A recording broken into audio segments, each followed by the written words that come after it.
Good day, I'm Andrea Chizom and this is your JIS News for Thursday, March 19. The authorities have acquired additional resources to aid in the cooling down operations at the Riverton disposal site and continue to cover the burnt areas on Thursday to further minimize the spread of smog from the fire. The Office of Disaster Preparedness and Emergency Management (ODPEM) says up to Wednesday, approximately 60% of the burnt area was covered. But as these operations continue, ODPEM says the surrounding communities may continue to experience some smoke cover.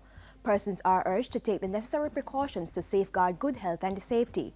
All health centers in Kingston, St. Andrew and St. Catherine continue to provide extended services to residents in and around the affected communities. School administrators and businesses are also still being advised to exercise discretion. Meanwhile, the board of the National Solid Waste Management Authority says new plans to improve the management of Riverton and other disposal sites will be communicated as soon as they are finalized. In a statement released Wednesday, the NSWMA board said the long-term management of the disposal sites was being actively reviewed.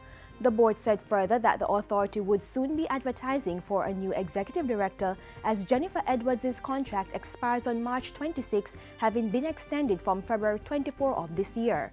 Deputy Chairman of the Board, Maureen Seymour, will oversee the day-to-day operations of the Solid Waste Agency and its regional offices until a new executive director is appointed.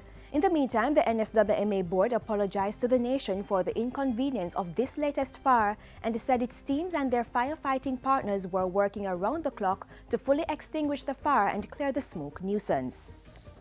The replacement of 8 kilometers of pipeline in Clarkstown, Trelawney has improved the water supply to customers served by the National Water Commission. Approximately 6,700 persons in the communities of Clarkstown, Georgia, Spicy Hill and Silver Sands are benefiting from the project, which was completed at a cost of nearly $91 million. At the recent commissioning ceremony, Water Minister Robert Pickersgill said potable water had a tremendous impact on sustainable development and the provision was a high priority of the government. This administration realizes that water is a very empowering resource and that its impact on sustainable development, particularly in our rural communities, is without parallel. And so we are working hard to ensure that our rural communities receive a steady supply of this precious resource. The minister pointed out that the pipeline replacement project formed part of efforts to reduce the NWC's financial losses as several leaks were discovered on the old pipeline. Cocoa farmers recently received much-needed equipment to carry on production. 5 rototillers, 4 water pumps, 40 rakes and hand forks were handed over to the Jamaica Cocoa Farmers Association JCFA by Food for the Poor. JCFA board member mYLOCKER said the donation supported work to improve production in cocoa-producing parishes. Our extension services in the 5 parishes, we have rehabilitated 370 acres of cocoa farms. We have trained 139 farmers in entrepreneurship and 130 farmers in post-handling and processing of cocoa. Cocoa production at the end of 2014 stood at 750 tons. Food for the Poor asserted that the cocoa industry was a viable one and they said it was looking at other partnerships to help resuscitate production. The St. Catherine North Police Division is now better able to address an upsurge of crime in their area with the opening of the Fellowship Hall Police Post in Hill Run, St. Catherine. The facility, which was officially opened by National Security Minister Peter Bunting on Wednesday, was sponsored by the Caribbean Brawlers Group in partnership with a number of other private sector companies. Minister Bunting said it fit in well with the proximity policing efforts of the Jamaica Constabulary Force. It has had a very positive effect in terms of reducing crime, but perhaps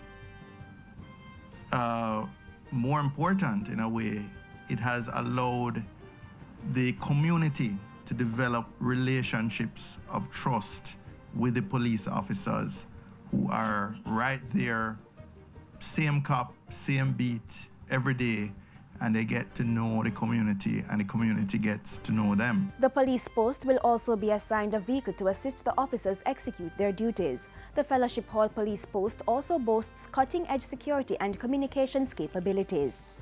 And finally, another initiative to incorporate greater use of technology in education has been launched and welcomed by the Education Ministry. The mYLOCKER e-learning platform was developed by 1&1 Educational Services Limited. It will allow students to take all their high school courses on mobile phones, tablets, personal computers, laptops, and even their television sets. The initiative has been hailed by Education Minister Reverend Ronald Thwaites, who declared it as another step in revolutionizing the country's education sector through technology. It is very important that learning aids such as this, which will now revolutionize the classroom by placing before every Jamaican who has access to online learning the option of the best teachers to supplement, not supplant, to supplement, not supplant, the instruction that they get in the school will be of inestimable benefit. The platform comes equipped with a suite of integrated functionalities that will give the user the complete learning experience. And that's it for JIS News today. I'm Andrea Chisholm. Thank you for watching.